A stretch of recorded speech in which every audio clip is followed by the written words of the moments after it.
Welcome back to the We Was Watching podcast. I'm your host, Brandon. I'm your other host, Chanel. And we are back to talk about the Peacemaker season 2 finale live 30 minutes after it went off. Well, 40 minutes now after it went off. So we thought we'd do a live recap after this episode, extra long episode of Peacemaker. I think it was 56 minutes. I think this one was. But before we get into this, if you listen to us on Apple Podcasts or Spotify, leave us a review. If it's 5 stars, we'll read it on the show. You can also watch us on YouTube, which we're streaming live right now at youtube.com/@WeWasWatching. Just search for the We Was Watching podcast. Like our video, subscribe to our channel, hit the notification bell so you can see us go live. You can email the show at wewaswatchingpodcast@gmail.com. Tell us your theories about the shows we're watching. Gen V, Peacemaker's over now. We're about to start the Chair Company. So let us know what you think about the shows. And you can also follow us on social media. Everywhere you check us out at We Was Watching. So now I put you a little box on. You see the box? How do you like it? You see the box? Yeah, do you like it? Yeah, I like it. I used to have one of these. Oh, but I don't have down. I don't have a round I don't have a round mic like you. So it's got to go that way. I'm just saying it's upside down, even like the way you put it in. Yeah, because the mic's upside down. It goes like that. So I can flip it up so it'll look better on TV, but it'll be upside down to me. Always keep the mic upside down? Yeah. But if I flip it, so when you turn the mic up, it'll be correct. Upside down to you is upside down to me. No. Yes, but the mic's upside down because it goes like this and like this, so I can speak into it. Because I got an arm over here. Well, I think all I'm saying is just flip the way it goes, so that the words are closer to the bottom of the screen. Yeah. Flip mode. That's what I would do. Flip mode. Flip mode, squad, bus a bus. All right, so what's Busta Rhymes' best friend's name? It's Busta Bust, and what was his name? What are you talking about? I'm talking about Flip Mode Squad. Oh, the dude with the bald head? Rhymes. Yeah. Oh, I forget his name. Rod Digger. No, Rod Digger is not his best friend. No, Rod Digger is the name of the woman at the clip. Oh, yeah, Rod Digger. I forget the dude's name. You are not. You keep telling me you're an old head, and you know all this stuff. And when I come and quiz you, you act like damn vigilante. I knew you were talking about. I said the bald head dude. He's not important. You act like vigilante. You be swearing you know stuff, and then when I ask you, I don't know people who are not important. He's not important. That's mean. That's like saying I'm not important because I don't do because I just on the side. No, it's not, because we are equal. Busta Rhymes and him are not equals. But they don't split it. They're not the Clips. It's not Pusha T and Malice. So I just wish you wouldn't be mean to people. We ran a little bit late, so let's jump into what we've been on. Don't watch me, don't watch TV. Oh, Chanel just disappeared. So she might have restarted her computer, so I'll just go. Oh, no, she's back. Was I gone or were you gone? No, you were gone. You're back now. Sure? Yes, you're back now. So I have just kept watching Star Trek, mostly Voyager. I just got to 7 to 9, which is so fucking funny that they brought Jerry on there to look just to wear that tight ass outfit and be fine. And they got rid of the other quote unquote good looking woman, and they brought in her, and it's so fucking funny. But the show's actually so much better since she got there, just generally with the stories. So it's good. But so now they had a story in the season 3 of Star Trek. It's so funny. It's like, so this was 1997, and it's like, so today they got stuck in time, right? So they ended up going back to 1996. And this guy that's like a tech guy in 1996 finds the time ship, right? He finds the time ship. And they keep telling him, if you take this time ship, like what happens in the future, it's going to fuck some shit up, and it's going to cause like this rift or whatever, and it's going to fuck everything up. And they tell him this, and he still gets rid of them, and he still wants to take the time ship. And they're like, what are you doing? Like, I just told you that this shit is fucked up. Like, why would you still do this? And you know what he said? He said, you guys are from like 400 years from now. I don't care about that. I don't care about 400 years from now. I care about right now. I got a business to run. And if I go in the future, I can get technology that can change, that can do everything that I need right now. What do I give a fuck about 400 years from now for? It was so fucking funny watching it in today's world, to watch that episode, which was the episode came out in 1997. To this episode, we didn't even have .com boost yet. Like, this was like at the very beginning of like technologies starting to blow up, and they already were doing that episode. Star Trek be knowing, man. They be knowing the future. I swear. What you been watching, Chanel? Them and Simpsons. And the Simpsons, yes. They be knowing the future. I don't know how they know. Well, because people are very predictable. My sincere apologies to Spliff Star. We should not. Brandon should not have said that about you. I don't know why he would say that. But it was. You had to look him up because you ain't know either, which means he wasn't important. But I didn't say he wasn't important. I didn't say that. I don't agree. I don't agree about making all people are important. Also, other past members of Flip Mode Squad include Nori and Papoose. I didn't know that. I did not know that. I didn't know about Papoose, but Nori, yes. Look at where rap will take you. Okay. I went to see a movie called, when did we stream? We streamed on Sunday. I went to go see a movie called Stolen Girl, and let's just support film. That's all I can say about it.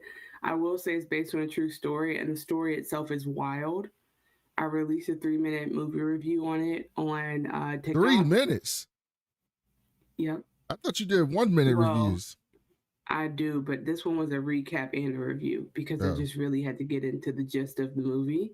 okay. And I think 3 minutes is pretty good to summarize a whole film, but um, essentially it's a true story based on a mom whose child was kidnapped by their parent and taken to another country in another part of the world. And apparently that is not illegal. Like the police will not go get your kid if their parent is the one who takes them. So she goes on this journey and eventually helps this small agency that snatches kids back. So they go and kidnap kids. And again, I tell you true story. And they would just like grab kids off the street, but they would be taking them back to their parent. And it's just like, to me, I think it was a very complicated, it brought up a lot of complicated thoughts and feelings. And the ending was a lot. The whole movie was a lot. It's a movie, and you can go see it if you choose to. That means it's not good. She won't say it, but it's not good.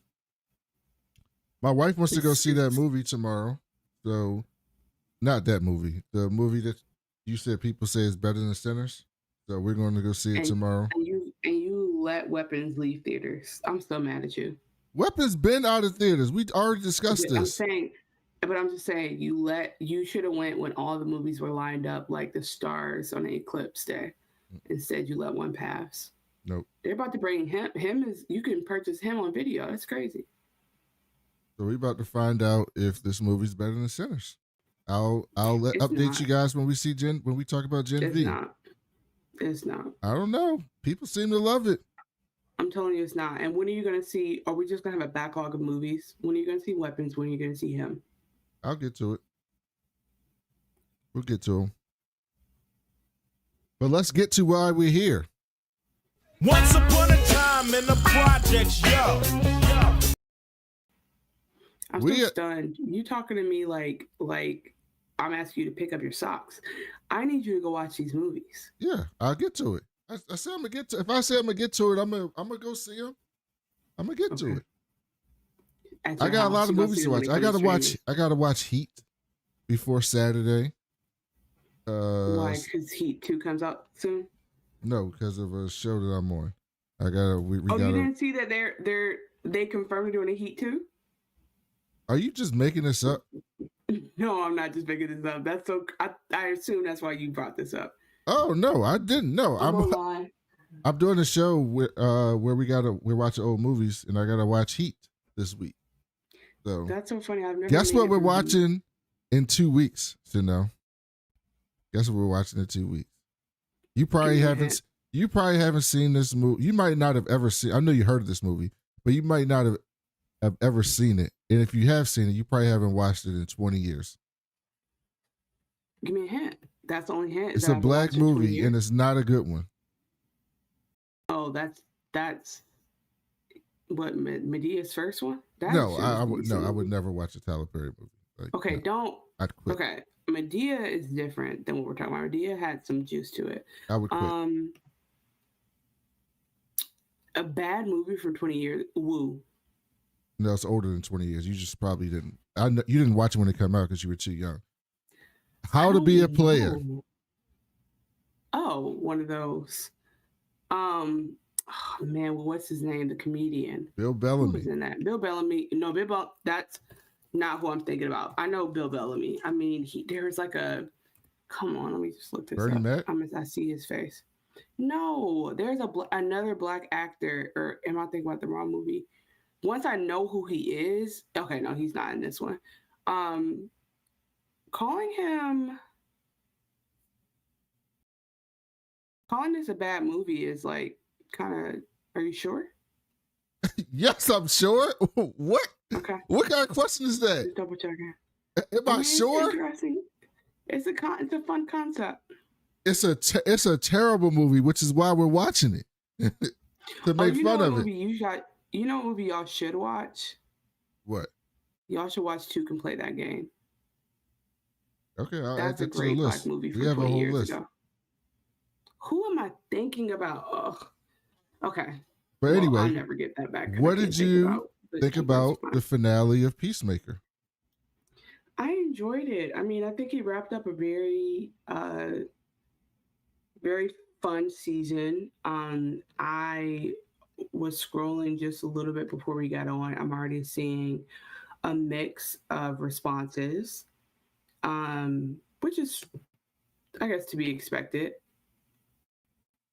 But I enjoyed it. What about you? I liked it a lot. It the ending was kind of abrupt to me. They Yeah, it just was. it was kind of abrupt to me.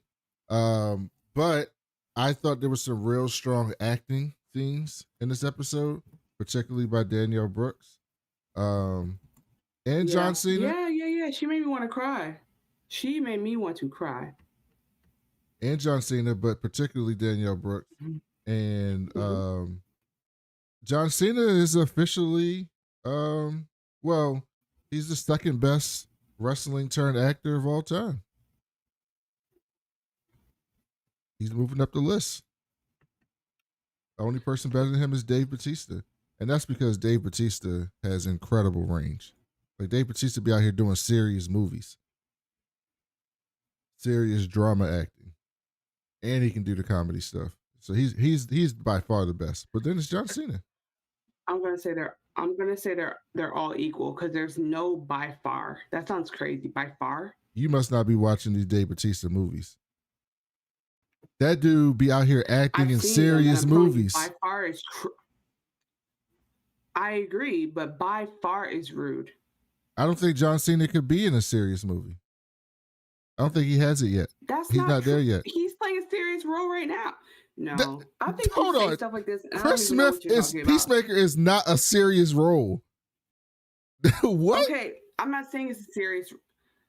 Okay, I'm not saying it's a serious role. I'm saying that it's a funny character that is grounded in seriousness and also is darker than most serious roles are. So he does have his moments, and I think he plays them well. So I don't. I think he has the range. He definitely has the range that Chris Pratt and all these other people have. Like he's not that good. I think you just haven't seen him in it yet. But I actually think that you're I didn't glazing say a he little bit. wasn't Like good. I think the three biggest WWE alum who go on to be actors are all pretty much on the same level. I really do feel that way. There's no way you can think that The Rock and Dave Batista are on the same level of acting. Yes, I can. I don't know. Easy. I said that easy. The Rock plays one character in every movie. It's the same character every time. What do you mean? It's except Moana. Sometimes he's a dad. That was essentially the same character, but he's saying.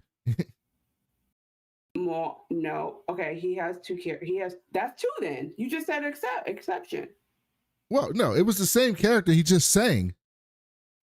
Okay, Moana, Tooth Fairy, like those are similar roles. He can play a dad. He can play a fun loving dad. He can play a really good cop. He could play a dad who's in a desperate situation. Honestly, you know who The Rock has the same range as? Liam Neeson. No, because Liam Neeson also used to be a serious actor. You're right, and you're saying this, but I don't understand. It's like when you said Idris Elba couldn't do certain things, and I'm like, based on what? Like, it's just you just see one thing, and you're like, oh, he can't do this based on the other thing I've seen, but you don't know that. No, Idris Elba has played many different characters. The Rock plays one character. We talked, and we talked about when we were doing the airplane movie. No, you misunderstood what I said. I said I see Idris Elba as Stringer Bell in everything that I watch because I hate Stringer Bell so much. But then we talked about him doing other stuff, and you were like, he can't do that. Yeah, I mean, he has limited range. I think sometimes, and maybe it's just because he's black, I'm assuming, you just don't really see it for him. He's got a That's what I limited feel like range. it probably most likely is. I just But don't. I don't know. I don't like to say that people can't do stuff when we just haven't given them a chance, especially when you know how casting is and how like tough it is for people to give them a break and people don't want to take the like that's why you see so many people in the same shit over and over because people don't want to give them those chances. So I don't know if I I don't think. there's only I don't think Dwayne has a problem getting a movie made if he wanted to. I mean, he actually, you know what? He just had Smashing Machine come out today, this week, and he's very serious in that. So I Oh, think you should, Smashing you're gonna bite your Machine. word. Oh yeah, he is I supposed to think be you're gonna bite your serious in word. that. I did read that he was serious in this Yeah, movie. exactly. So So shut we'll the see. fuck up. Well, I haven't Yeah, seen we'll it yet. see. We You don't know if he's good in it. And you know what's funny? I mean, it's like it was a film festival movie first. It's been seen. It's not like just straight to theaters. So I think there's a good perception for it. I will say this: there's one person who has played serious roles. There's only one actress you can slander, and I'll be with you. And you haven't we haven't stumbled on that person yet. But everybody else, I'm not gonna do this. I see potential in people. They can do their thing. There's only one actress. There's two actresses, and one of them is black, that I will not tolerate. Who's that? You just have to stumble upon it and find out. Just an Easter egg waiting for you. If we ever come across her, or if you can guess. What's the guy's name? Chris. Pratt. Three. Chris Pratt. No, I mean Chris Pratt's fine. He plays the same character all the time too. But he's not fine. Sean William Scott deserves what Chris Pratt has. I said it. Yeah, well, Chris Pratt. I mean, he's fine. He's good at the one character that he plays, and he plays that character in everything. No, I'm even give you this. He plays two characters really well because his character on Parks and Rec and his character in the other movies is very different. Like very different, similar but very different. You want to know a black person who plays the same character? Before we get into this, you want to know a black person who plays the same exact character for 30 years? The same exact character. Michael Ealy. He's the same character in every single TV show or movie he's ever been in. And you know I'm right, and you don't want to admit it. No, I'm not. No, it's not. Everybody you saying is one character is at least two characters. Like, because Michael Ealy, I've seen him play two different people. You're just trying to monolith people. What character do you think is his main character? He is the same person in every movie. He is he's the good looking guy who is it's the same character, but they take it different ways. He's either the good looking guy who is either like really good person, like too good to be true, good guy, but he's actually good, or he's the good looking guy who's too good to be true because he's not actually good and he's secretly bad. So he's in rom-coms. I mean, that's rom-coms. And he's the same in every show he's ever been in. Rom-coms. But that's what I'm saying. He gets cast for rom-coms. You don't know what movies he's been going for, and they've been saying, "Oh, you're not our type. You're not our type." And he wants to be this grounded character. He wants to do Shakespeare. He wants to do whatever. But they keep giving him guy with the light eyes. You don't know that. That's what I'm saying. You're adding to. I didn't say he's bad at it. I just said that's what he. Listen, I respect knowing your lane. I think that's a good thing. You won't laugh. But that's not necessarily up to him. It's like it makes me think of David Spade had this interview where he was like, "Man, I really want an opportunity to do more things." And then he said, like, they gave him an opportunity. He was bad at it. He was like, "Oh, maybe I can only do one thing." Like some people really do have their shtick, but but you don't know that that's all that he's tried, and you don't know that he's not being blocked from doing that because of other like bigger picture things that are happening or getting in his way. Because there's so many people who are like, "Oh, I just waited for my chance to branch out into that."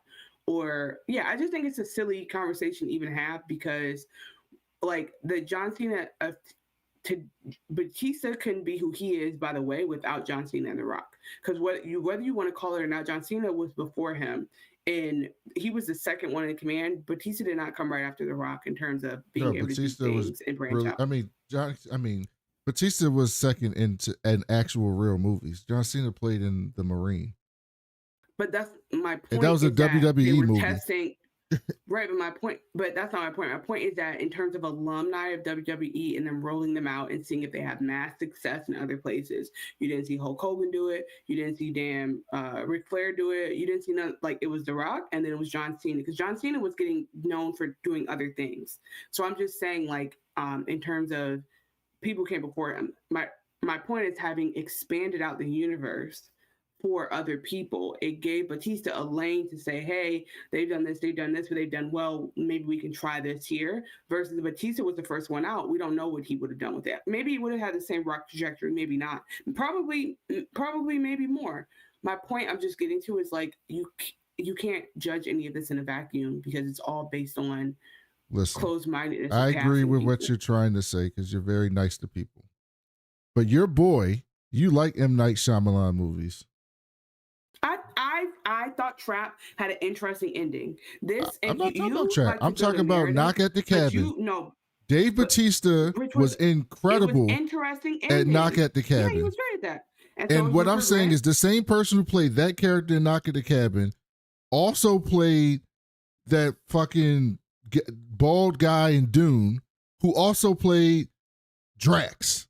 Those are completely different, wide spectrums of acting. Those three different characters. Actually, not. I disagree with that. I think the Dune and the Knock at the Cabin. That guy. Those are similarly intense guys. Like I think you're seeing sincerity in Knock at the Cabin, and then you're seeing him be like slapstick but somewhat sincere in the Guardians of the Galaxy, and then this third thing, which I get, but you're making it seem like, oh my god, we saw him do like a one-man show. And that was all I'm saying. No, I never said that. I just said he has a spectrum. He has the widest spectrum of acting that we've seen. I think it just feels arbitrary the way that you're judging it because the only way I really assess things is if I can see apples to apples. And I cannot tell you that the reason why we don't have apples to apples is because they don't have the range or because they came too early in their timing for what they wanted to do. And so I think we'll see if John Cena can come back around. It's again, like a similar example I would say is like a Vince Vaughn. It took a minute for Vince Vaughn to be able to do what he did. And if you had judged Vince Vaughn early in his career based on just being a comedy guy, you wouldn't think even in the breakup, he was funny, but then he goes to be like in horror movies and still is the same funny guy in horror movies, but then he's like a bad in that movie where he was a stepdad and he was abusive. Is it History of Violence? Long story short, is that I agree people build people can evolve. And not even just that, the industry has had like this pretty steep curve in the last 10, 15 years of letting people try stuff because of the internet and because people get opportunities to jump in and stuff that people did not get to do before. So that's all I'm saying is there's a certain time when you just couldn't try other things because they wouldn't let you. The DJ Khaled thing. So we'll see. Give John Cena his adolescence moment and we'll see if he gets it. But I told you last episode he had a great dramatic moment. I thought he was excellent. That's why I'm like, I don't know why you're trying to play with him. Anyway, but there's a difference between a moment and an entire performance. Hey, and you know what? You know who's not as good? The Miz. No, I mean he's terrible. I can admit when people aren't. See how I can admit that? Because he only can play the Miz. So my point is, you can't say far ahead. Although they wanted the Miz to be Johnny Cage in Mortal Kombat, and that would have been perfect casting if they would have picked the Miz. But then they picked Carl Urban, which is even funnier that they picked him to be Johnny Cage. Even funnier. Yeah, because he probably shouldn't be. Yeah. Okay. So this episode starts with a flashback, and I said, "Oh, this is going to be the night of the boat party." But we started Big Belly Burger, which if you watch The Flash, you've seen. And shout out to Code Knox in the chat. We see you. He says he respects your attitude concerning this, AKA Brandon's right, but you got a point. That's right. Of course, I'm right about a couple things this episode, so go ahead and get comfortable saying that. So if you watch The Flash, you've seen Big Belly Burger. And they out there eating, and their song comes on, and Chris is telling her, like, you don't know this shit. You don't know nothing about this. This hardcore superstar. This before your time. And she's like, yeah, whatever. And that's so funny because what he actually said was, oh, do you not know this song? Let me share more with it. Like he had the proper way of sharing something. He didn't shame her about not knowing it. He introduced her to it, which is something you can learn. And then he embarrasses her by singing and standing up and He being loud and serenades shit. her. He Embarrass serenades her. her. She looked embarrassed to me. Yeah, but serenading is intimate. It's a lot. It can create a lot of emotions. Okay. And Chris tells her, I think you're special for real. And she goes, I ain't special. Ain't nothing special about me. He goes, no, I think you are special. And she goes, I don't want to be special. I just want my damn job back. And then he orders a float of shots, and we see a montage of them taking shots, even with the waiter.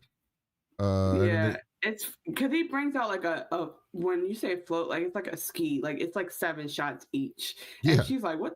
And he says, "I don't want to make her go back and forth." And then, like you said, mind you, they're taking shots with Maeve, which I was like, Maeve would be off the schedule for a week if she did that for real.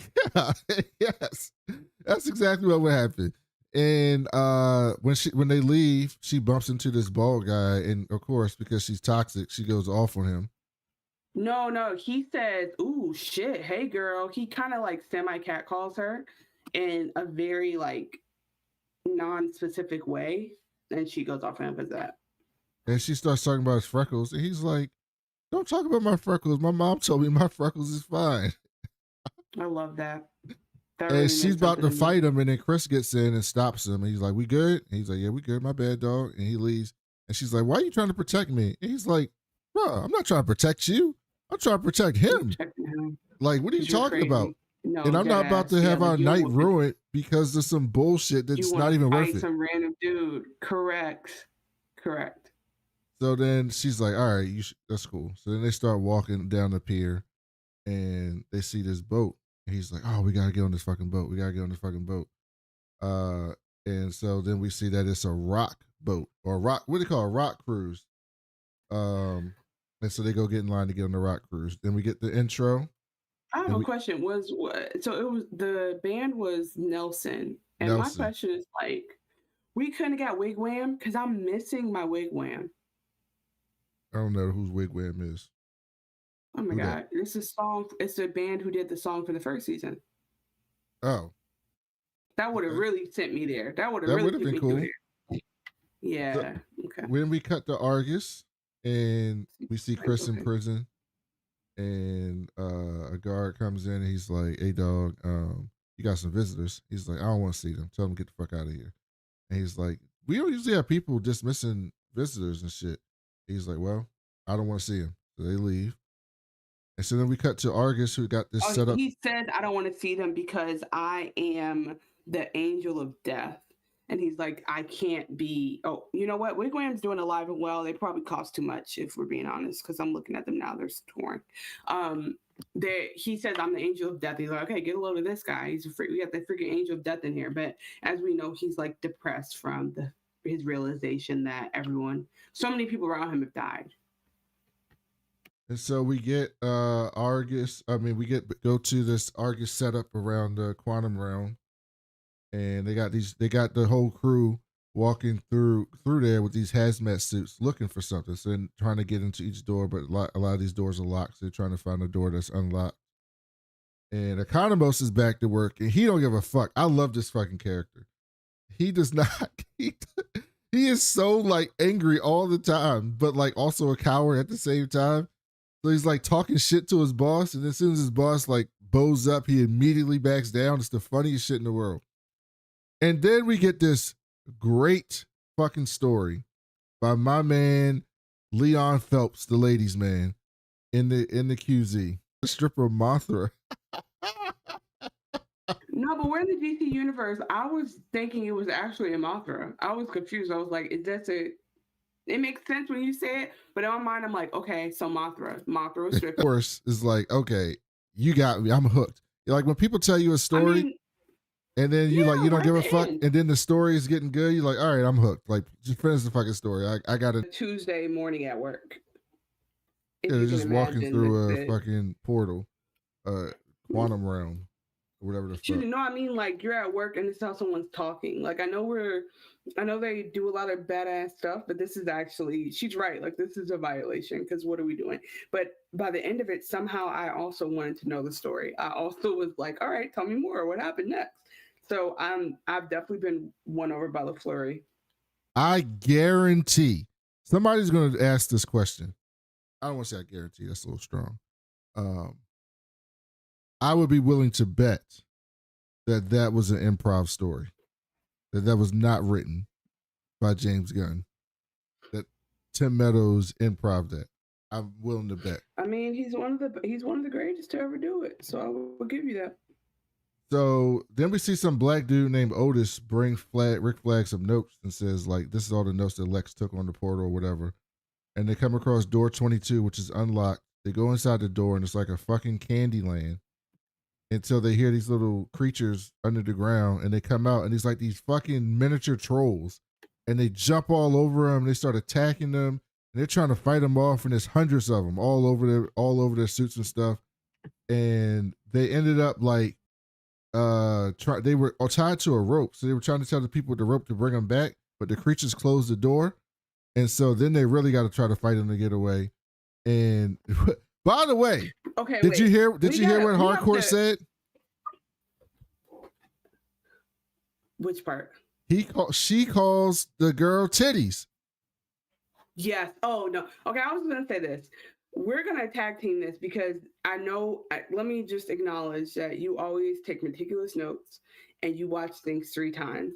And I watch and I catch little random things. So I'm going to make sure I pepper in more random things I usually do because in this episode, what happened in this scene, the little imp thingies, they didn't close the door. They had a razor blade and they used the razor blade to cut the rope. Like they were literally I had that. The most that was dangerous literally next on my notes. Oh, okay.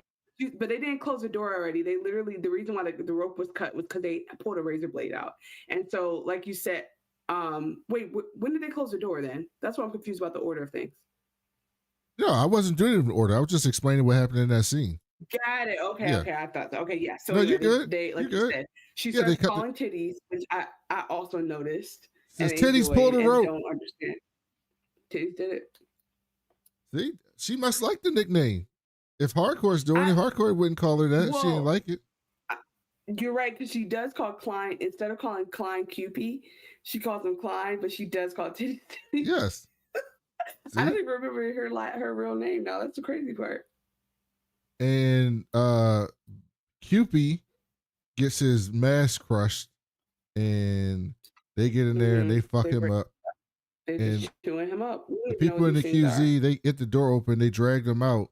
But when they kill all the little creatures and get to Cupie, he's dead. So that was his last moment was hearing a story about him throwing up on a stripper. That's crazy. Oh, also I have an idea for my audio, so keep going. So then we cut to the next day. Economos is complaining to Hardcore about what's happening. He's like, this is fucked up. There's clearly an ulterior motive here. Like they pretend like they want to come here for resources, but like I know better than that. This is not for no fucking. I don't know what it's for, but I know it's not for no fucking resources. And Hardcore's like they're looking for a place with air to breathe that's uninhabited. And Economos says, when has anything they've ever done actually been for the good of the people? So he's starting to have a moment of clarity of his job and what he's been doing. And so then they go in the kitchen and they find Eagly. I guess they were looking for Eagly this whole time, and he's in the pantry sad because he misses Chris. And that was very sad. And so then we go to Adrian's house. I should have got this clip because this was so funny to me. His mom comes to his secret room and she's like, hey, your friend's here. And he is so mean to his mom. He is so mean to this lady. Like, she's just like, your friend's here. He's like, Mom, get the fuck away from me. Shut the fuck up, you stupid idiot. Like, he's just cussing her out. Yeah, no, okay, wait, let's see. This is going to be much better audio, is it not? Can you hear me? Yes. I mean, it's about the same. It's fine. Great. Okay, but there'll be less echo and I can hear better. Yeah, so I literally have my work.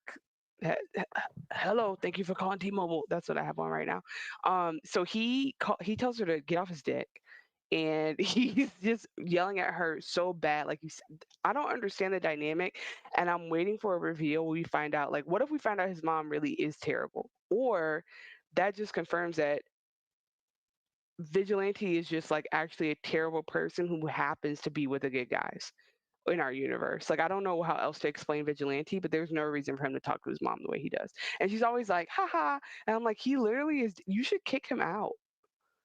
Speaking Whoop of his ass. Vigilante, I sent Chanel a tweet a few days ago because she didn't watch the Arrowverse of the Yeah, I did. Arrowverse version of Vigilante.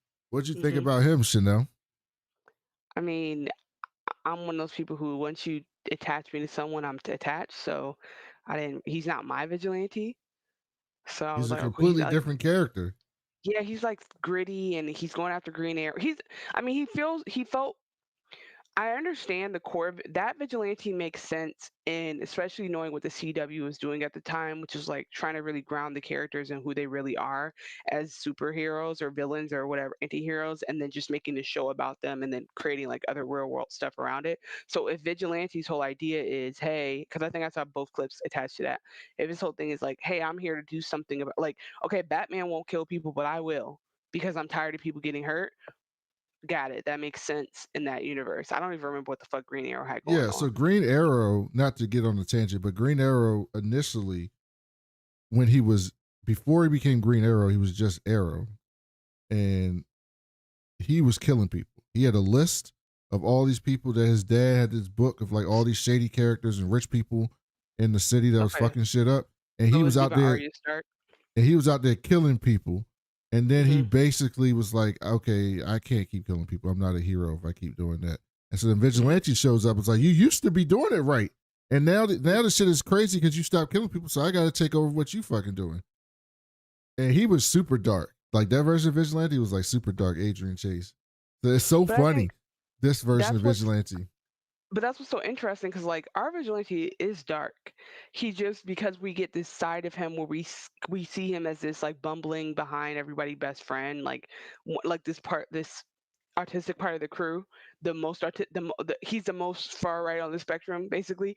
Like because you see him, it makes you think like, oh haha, he's so ridiculous, but he does do the same level of things. I think it's just like the like you said, the character ethos is not driven by like hatred the way he is. And he doesn't do He's the killing voice. yeah, he's killing the same amount of people probably as as the Absolutely. CW person, but he's just like more ridiculous about it. He's more like, well, I mean, that's just what you do. Like as we see later when he talking to Adebayo about oh, in this exact scene, we'll Yeah. get to a great example. So she tells him it's Lee. He goes, who the fuck is Lee?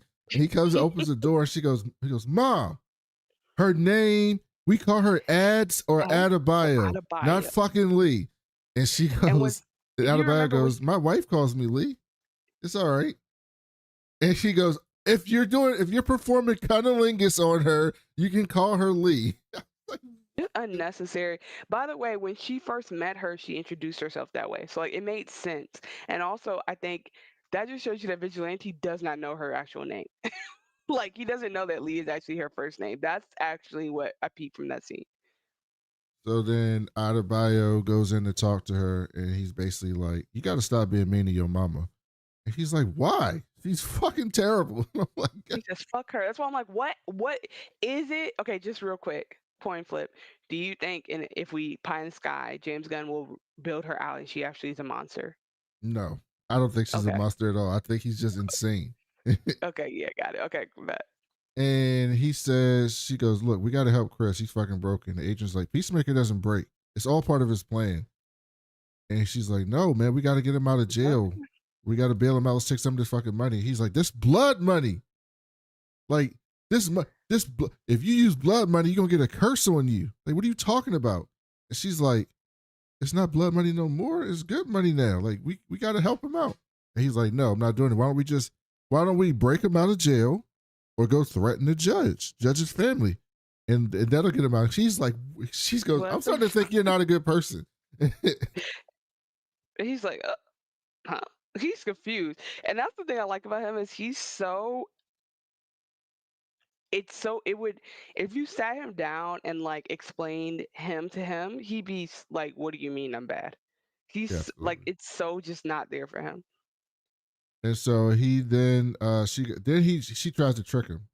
And she goes, well, maybe you're just not as good a friend as I am to Chris, because I'd be willing to get a curse a blood money curse to help Chris out. You must not be good friends enough to do that. He's like, you fucking Yeah, kidding me? Of course I would. pro move, pro move. That's the And, only way to move him. and so that gets him on his side. She's like, why don't we do something good with something bad? And so then they start packing the money up to go bail him out. And he wants to get quizzed on mana rays. And she's like, I don't got time for this fucking shit. Like, And then I'm pretty sure I literally started looking up, and I got sidetracked on Black Manta. I literally started looking up because I'm like, I think everything he says about animals is incorrect. So I'm like, yes. are they flat? Like I was just so confused. So anyway, yeah, they had that moment, and that is a great example of him being like he wanted to either do a jailbreak or kill a judge. Like that just made more sense to him than using this money. And it is, I know like this is not.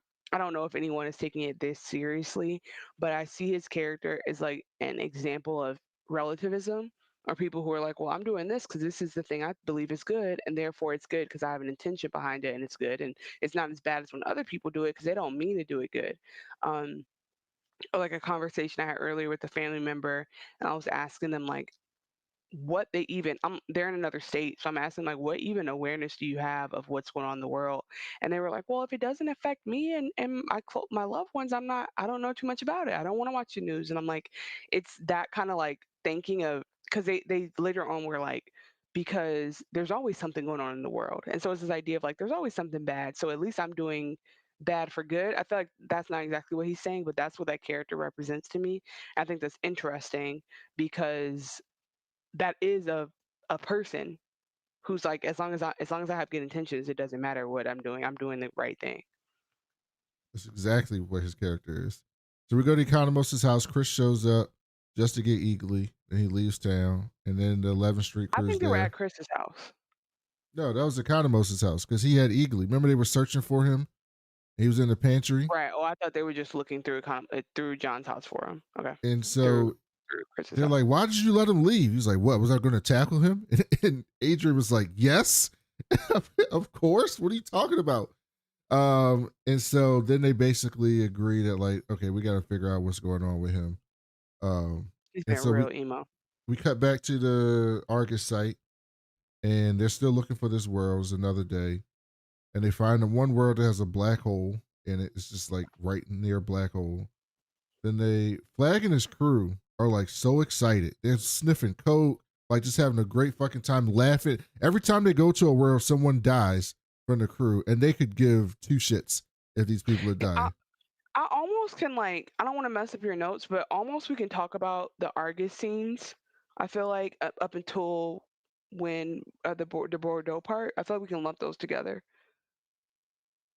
Uh, Like I just feel like basically like you're saying, we just keep seeing it'll come back up throughout the episode, but like what keeps okay. happening with them going to the Argus site is essentially, like Brandon said, they're looking for something. We already know Economos is suspicious about it.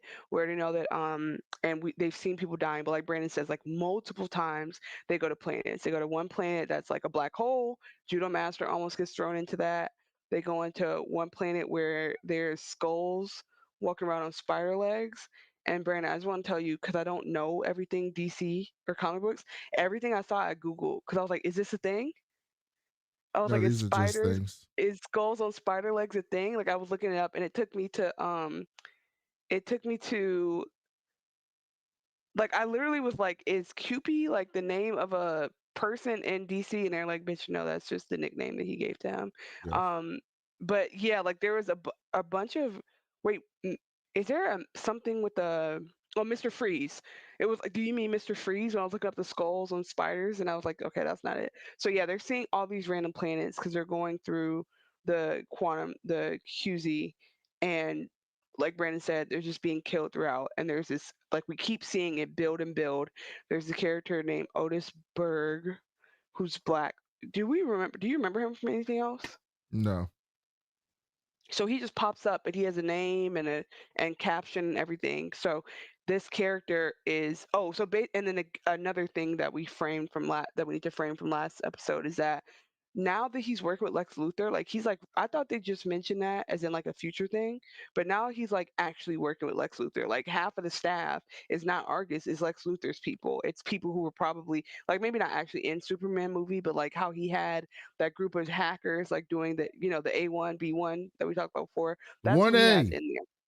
One one Get it A, right. 2P, see 1A. this.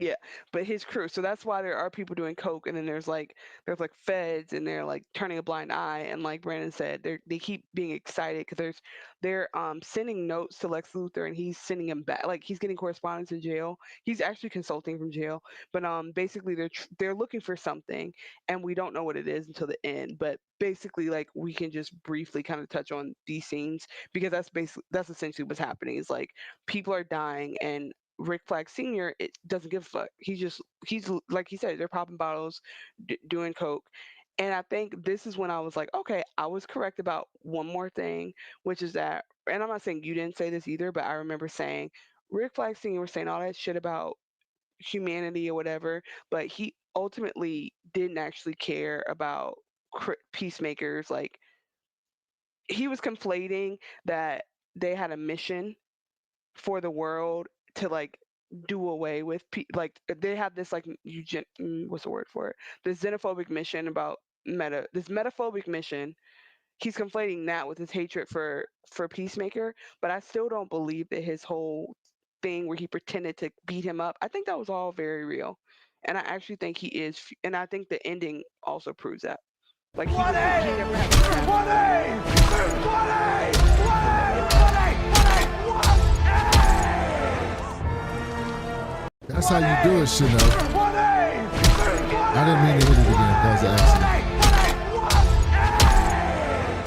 He was doing the thing. That's a good Lex Luthor. Because even out of context, that sounds dope. Yes. Okay. So that's Argus. Argus is on some Well, no, sneaky you stuff this whole see, time. you tried to take over and you missed some stuff. Very important stuff. Mm-hmm. We see throughout this whole time, Bordeaux is getting more and more fed up with what's happening and Yeah, like she's put doing that off by look it. thing. And She's they even looking see around her when something sleeping happens. in the bed with Flag, and she's just staring in the ceiling, like, "What the fuck am I doing here with this dude?" Yeah, And she's getting then, disaffected. they finally find the world, and they're like, "We got it." They find a habitable world. Harcourt brings back all the pictures and shit of it. Like they got waterfalls and green grass and fields and all that shit. And she's like, "Okay, what's this for?" And he just blows her off, does not tell her. And Oh wait, also there's a moment where he's like, Mr. Officer whatever the fuck, Senior Flag, and she's like, General, oh, I mean General Flag, I mean Rick, and he goes, what? And she's like, you told me to call me Rick. He was like, and again, it's like he was just being manipulative to get what he wanted because he never actually cared about her. And I think this character arc for him is very important to notice because it goes back to like negate all the shit that happened earlier. so then we go to Rick Flag's briefing of the U.S. government, and he's basically giving a presentation on what they call sanctuary. And Were he, these this is a government from Superman or Peacemaker season 1? I can't remember. no, Superman, Yeah, okay.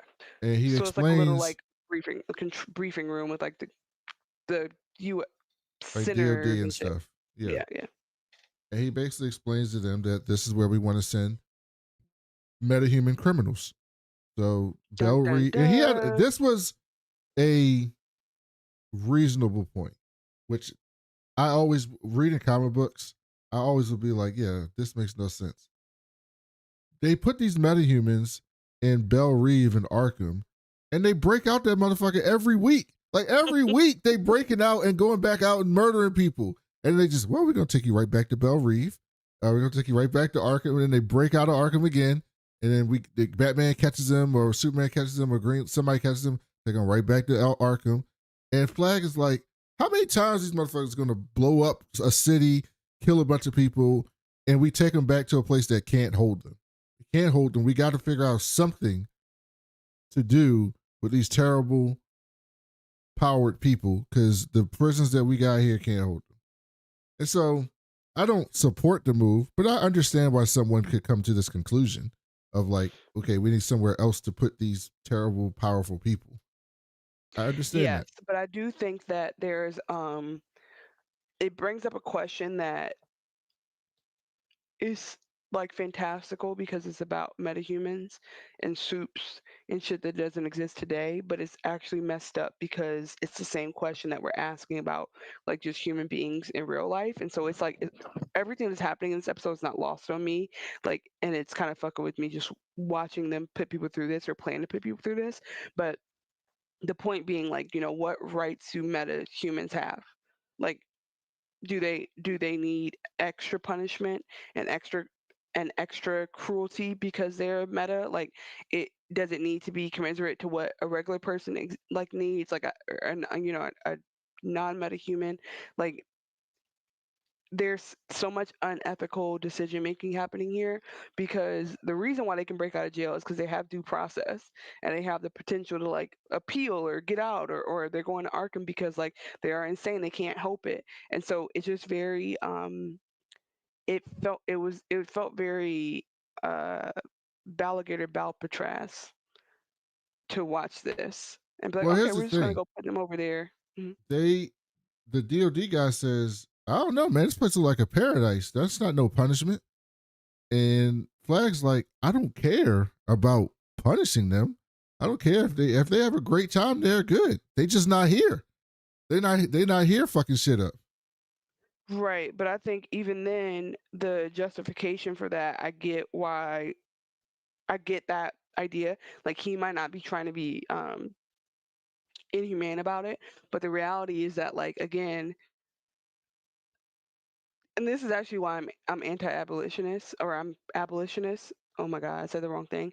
This is why I'm anti-incarceration, because I just think that the reason why incarceration is set up the way it is like you should technically still be able to like communicate with your loved ones. Like, you don't lose, the only way you lose that is death penalty, which again is a debate. But like, you see what I'm saying? Like, you can still get a long distance call in jail if you're on the same planet, right? You cannot Correct. get that in another. And so that's the only thing, is like they're treating them inhumanely, as if like they don't have any connections with human beings, as if they're living in like colonies on their own. But like, the metahumans are interacting with other people too and have loved ones, and you know eh, Some of them. so some of right, but my point is that they're integrated into society. So the Yes. point is that like to break them away from society is cruel and unusual. And so it's like, why don't they have human rights? Just as they're not technically human. So yeah, it was very much like, I've just been thinking a lot lately about um incarceration and the things we incarcerate for, and how unfair that it can be, and Yeah, how but many the people can difference here is these people have powers.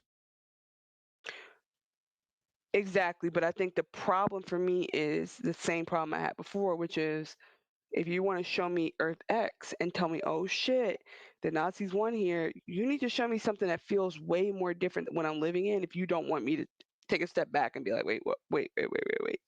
This should be way more different. This should not remind me, nothing in this season in a healthy universe should remind me of where we live today. You know what I'm saying? That's what I'm trying to say. Well, this is not about living today. This has just been the history of humanity.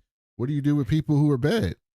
That's before the United States. That's before British colonialism. Right, It's the but history of nothing. humans. But I know it's Hammurabi's code, but my point I'm trying to give to you is like, it should not be reminding me of people using that for bad today. Like, I should be able to see the world run by Nazis and be like, good, thank God this don't look nothing like my world. I should be able to do that, and I can't. Or I should be able to see like, oh man, thank goodness we don't have to worry about people disappearing people because they did something bad in their eyes. Like, Yes. and I think the bigger issue is like the same thing with Lex Luthor. You want to act like it's about one thing, but ultimately what ends up happening is you stop discriminating and you start just being like, you know what, let's throw them all out there. And mind you, it was all for metahumans, right? And no spoilers, but the first person to go is not a meta. So, Well, yeah, because he's a hypocrite. but Well, he has a vendetta. that's my point. So you get my But point then. what I was You get my saying point is, then. I You do don't get my point. agree with it, but I understand why they would come to this conclusion. Because in the world of the DC universe, these people, every time they get sent to jail, they break out. It's not like due process, like they get put out on bail. They get All right. sentenced to jail. They go to jail, and then they kill a bunch of guards and break out. And then as soon as they get out, they do horrible stuff. Well, why are they employing uh, why aren't they employing meta humans as guards? They do. They're called superheroes. But I'm saying as guards, like is Why would the superheroes don't want to be so you're guards? telling me there's enough bad metas to fill a jail, but there's not enough metas that aren't like Superman level power to like take a part-time job helping out? No, they don't want to do that. They want to be vigilantes. That's the whole point of the superheroes. They don't work. They don't. They're But not. that's kind of Well, here's the thing: the Batman in the '60s Batman, right, in the comic books and the TV show, was interesting because he was deputized. So like that Batman was like a branch of police. So like what he was doing was within the law because he got deputized by the cops. So he would go and he would follow the law and he'd just be he that's where they got the name the world's greatest detective. He was literally just a detective figuring I've out stuff, never bringing heard that stuff in my in. life. Yeah, That's what they call Batman, that's Batman's nickname. but His that's whole Columbo. gimmick is he's a detective. Um yeah. What? Yeah, Confusion that's the too. gimmick. They've made Batman darker over the years, but at his core, he's a detective who figures stuff out. And in the Oh, but you know '60s, what? I've never sat up and watched a series of him doing anything, so that's why. but in the '60s, he was deputized, so he would go do that. But most superheroes work outside of the law. That's why they wear masks. I understand So you. they don't want to Okay. go like, I'm gonna go take this job real quick at Arkham and make sure that they stay in here. It's like, nah. But that's what I'm saying. Like do you understand the point I'm trying to make, which is that if they really want to solve the problem, they would look at it from like, well, what resources do we have? Like if there are enough bad meta, like because in this world, this isn't even like VOT where like it's a percentage. It's even necessarily X-Men where there's a percentage. It's like there's enough It was bad random. guys.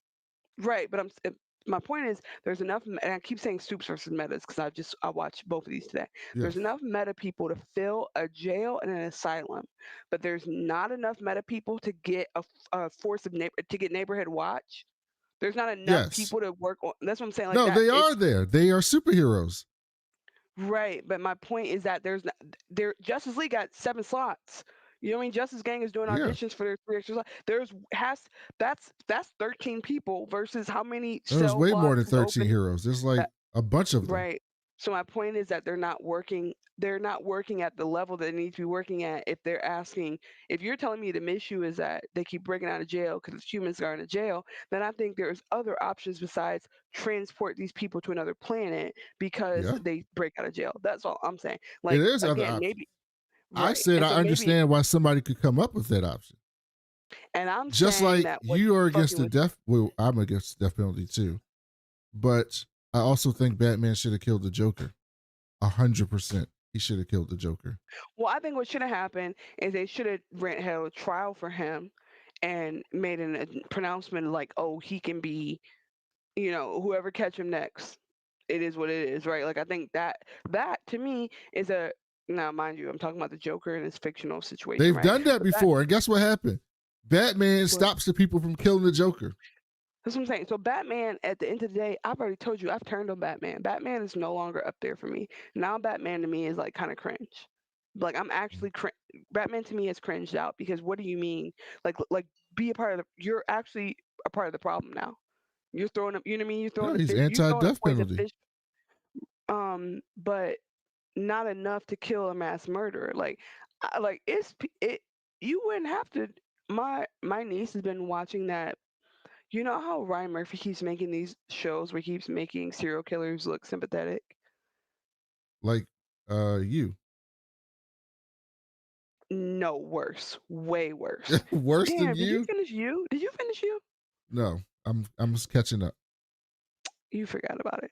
I didn't No, forget about it. no. See, you is like a fictional character. He's retelling stories of real life serial killers and making them sympathetic. Like there's music in the background. They're having mommy issues. Oh, Like he's okay. making it like he redid the Menendez brothers story. Mind you, that's a different one. But like he's they have a different conversation to be had because they were not serial killers. They whatever. But And he they did did have a that. fucked up. Yeah, he did that. Yeah. But he also did Dahmer and he just did Ed Gein. Two prolifically terrible killers, but he did it from the killer's perspective. And he didn't do it in a way to make you disgusted. He did it in a way where like he did like they killed ceremoniously. Like he so my point is that like from the POV he's doing it from is like romanticizing these literal serial killers who are responsible for killing black queer people, black and brown people, women. Like it's disgusting. Where was I going with that? My point is that um damn, did I go too far in the Yes. thread? So when I think about like somebody like that, I think that there's an imperative to do your part. If you come across that person and that person is attacking you, do what you got to do because you trying to go soft on him and other people die because you didn't take care of yourself or whatever scenario I'm trying to make up, right? Somebody try to attack you, somebody try to traffic you, don't assume, oh, I'm the first and only. Like go out, get yourself defense on. My point is that because there are actually bad people out there, I'm not bad people who won't stop harming people and won't accept help. Joker might be one of those. Now, Joker might be one of those, but the I don't know. I guess I'm just like this is a messed up argument because we're talking No, it's about messed up. It's absolutely messed up. because we're talking I about just said villains that I like do actually. understand. I just said I don't agree with it. I just said I understand why they would come up with that idea. Why someone in that world would be like, you know what we should do with these people? Just move them somewhere because we can't hold them. I don't agree with it. I just said I understand why they would come up with that. Well, you know what? Okay, this is. I'm gonna finish my thought to say it's messed up because some of these villains really do talk about like wanting to harm people. So I get that. Like I think we should have the same approach we have to people who tell. If you tell the police, hey, I'm about to blah blah blah. Yeah, we should hold you. We should definitely keep you in jail. I get it, but um, from this perspective, what's inhumane about it is he's not just saying transport them. He's saying they won't know when we're coming and going. They won't be able to get off Yeah, the planet. yeah, They don't have any way. We're just going to disappear in the middle of the night like that. Like they're black yeah. That sighting was them. So that's yes. That yeah, was a clear allegory. So yeah. then we go to Harcourt's house, and she's back to bar fighting again. So you know she's going through it, and she gets a call from Bordeaux to meet her a Big Belly Burger. And Bordeaux asks if she found Chris, and she's like, well, "Why you asking me this shit?" And And she's by the like, way, "Look, like this is because, like you said, Bordeaux's been Cy Bordeaux. You've been not calling the right name. Cy Bordeaux's been in her feelings. So everything's feeling bad, and like they had a moment where like they looked at each other, and Hardcore was like whatever, but Bordeaux was like trying to connect. she's like, look, I've been watching you work, and I'm really impressed. Like we got off on a bad foot, but like I see you not the person that I thought you were. And what's happened is they really fucked up over there." And she's like, "What are you talking about?" She's like, "It's not for resources. It's not for science. They want to send metahuman prisoners there. It's a fucking prison." And She's Harcourt's like, I like, "God damn, freaking knew John it. tried to tell me this shit." And then she was like, "Yeah, and all my friends and people I work with were dying, and I'm thinking it's for some greater good, and it's just a prison." And she's like, I spent my whole life serving a like I can't believe I spent most of my life serving a broken system. I don't want to do this no more." And Harcourt was like, "What are you gonna do? This is what we do. Like, what else are you gonna do with She's your so life?" toxic, bro. She's like, you It's said all that, but have you ever been unemployed? yeah, that's what she said. And she goes, "I don't want to do this." And then Harcourt was like, "You know what? Maybe you should talk to one of my friends." Because And it, yeah, and did you immediately know who she was thinking about? yeah, obviously, yeah, And also, this is something you were right. You were half right, but right overall. Like we knew that money in that basement was going to go towards something. yes, I don't think yeah. I said it was we gonna didn't go to starting her business. right, but we didn't predict Cyber Doe coming over in this way No, though. I thought it would be Fleury. I said it was gonna Yeah, be Fleury. I before didn't think it yeah. was gonna be her. Um, and so then we get a flashback to the rock cruise because Harcourt saw the ticket in her bathroom, Let me know and when you need to admit who I am and what I bring to this show. Chanel got a lucky guess. that they didn't have sex on the boat, and we thought they were gonna have sex on the boat. So she got a I had lucky an guess. informed guess from the subtext of the show because I'm watching it. Brandon's watching this for Easter eggs from comic books. I'm watching this for the TV and the film and the essence of it. I'm watching it for the plot. I'm watching it for the director. And we find out that they had a great time, and then they had like this big, like everything freezes around you kiss moment in the middle of the Hmm. concert, and then Hardcore couldn't handle it. It was too emotional for her. Well, they know that as you said, they make out like they have like this beautiful, passionate kiss. I just They said finally that. have their moment. Yeah, I'm just saying like it's not the it's the whole thing and then the music's playing and it's beautiful and like you said it's slow down or whatever and then she breaks. I just wanted to build the moment up more. Yeah, she can't handle We it. She's too finally got it. emotional. It's too We much finally got it. emotion for her, and she's not equipped to handle that. And so She she doesn't believe dips. that she deserves love.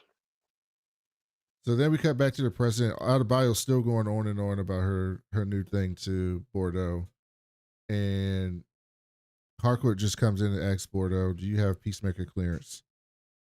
And so, Because yeah, never mind. Go and ahead. then we get this great scene the next day with uh I knew you would call this great. Adebayo going to talk to Kia.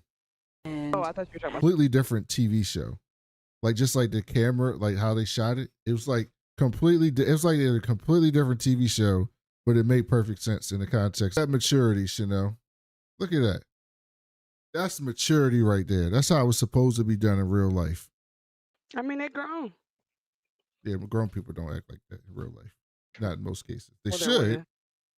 but grown people don't act like that in real life. But I thought it was interesting because she basically had these emotional, like it was just a series of emotional stuff happening back to back. And this is also why superheroes wear masks. This is why they wear masks. Like the whole point of it is like what a lot of them say is like if the people knew who I was, they would go after the people that I love. And the True. people that I love would always be in harm's way. And so, like, the reason why there's people like the Fantastic Four who don't have to wear masks is because their whole family got powers, right? They can all take care of themselves. Your husband and wife got powers. Both your kids got powers. Your uncle, your wife's brother got powers. Your best friend got powers. Your people closest to you got powers. So nobody's gonna fuck with them because y'all all got powers. So you good.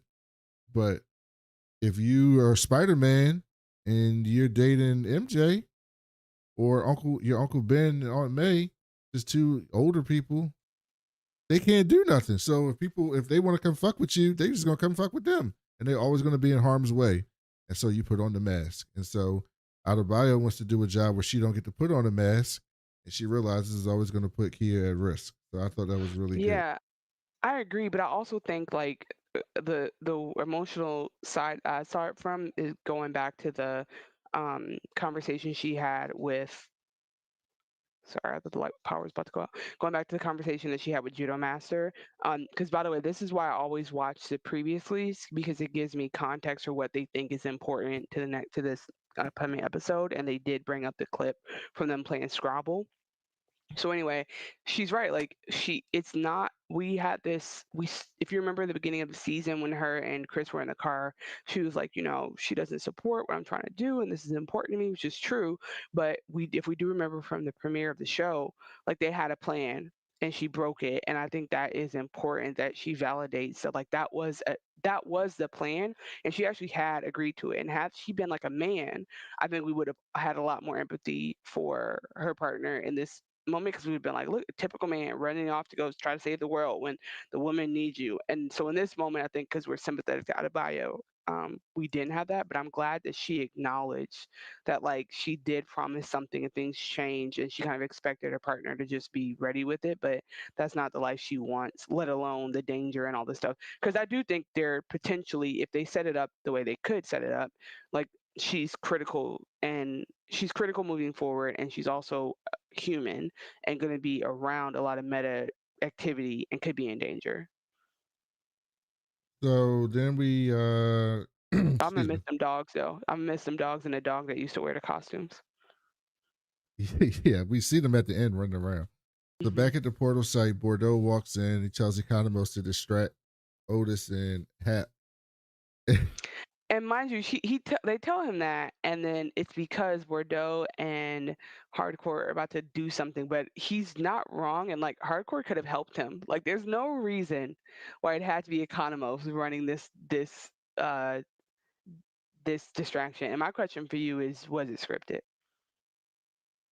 Yes, Okay, but Steve Agee, his delivery of like these it's so good. lines are so incredible. It's so Of how bad. he's, It's so good. yeah, like it's so incredible how he's delivering these lines. I'm literally dying watching this.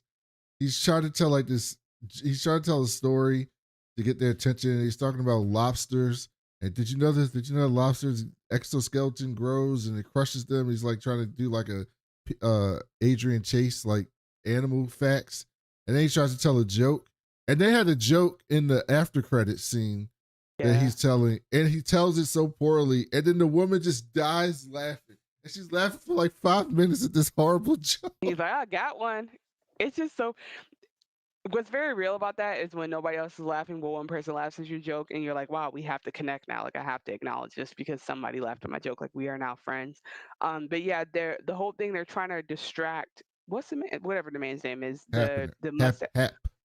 I call him Hap. mustache man from Superman, who was on the one that they had to the very last time Mr. Goddamn Terrific moved him out the way, that guy. Um, he is, yeah, he's trying to distract him in front of everyone, but like there's such a crude background. Like he's calling people the C word. People are telling him no one likes you. Like there's a lot of heckling going on back and forth. Meanwhile, I don't know how distracting it actually is because if you look at the scene, it's literally just like Economos has his back to Cyberdo and Hardcore who have their back to them, but like it's very clear they're working on that monitor. And so if Hap wanted to be suspicious at all, if anyone wanted to be suspicious at all, he's not hiding them well. So it was kind of a ridiculous scene. I feel like they did it just for us and just for Economos to have his moment. So yeah, he's very bad at creating a distraction, creating space, and entertaining the room. Also, I wanted him to leave this workplace because I don't like how they talk to him. Well, he does leave. We find out where Peacemaker is, and they show up at his hotel. And Peacemaker's trying to get away, and Adrian literally tackles him on the street. Just tackles Which, him. to be fair, he was on his way out, and had they not whooped his ass, he might have kept going. He was like, all pull up in different cars, and he's like seeing one of them after the other. He's like, oh no, and so he is trying to leave. He's like, I gotta go, guys. I still want to get out of town. And yeah, Vigilante did that thing where your friends have to be hard on you sometimes. And so And they literally knock basically you give out. Your brother, that was not your fault. You were like a dog in a dog pit.